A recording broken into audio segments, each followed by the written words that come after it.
Muy bien, saque bien el polvo, Leandro, ¿ya?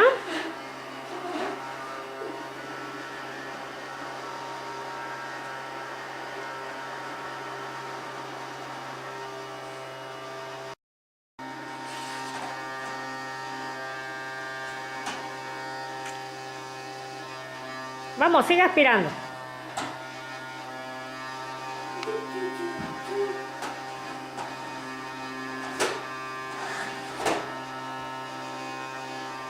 Ahí bien, debajo de la alfombra.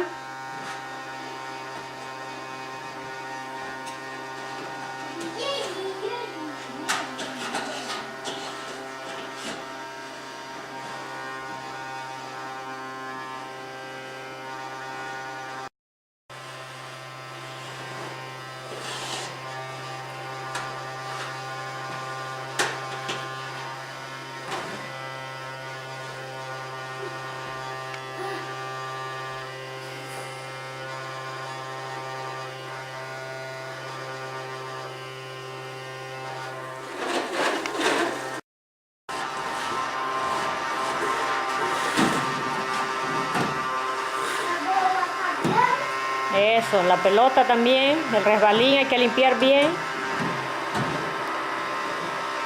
Tu alfombra también, Leandro. Ajá, también hay que limpiarla.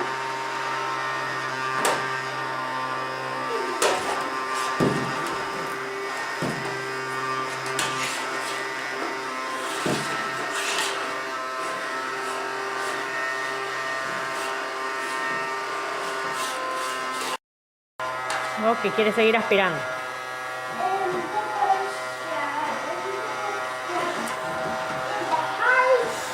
Ya, también límpiala.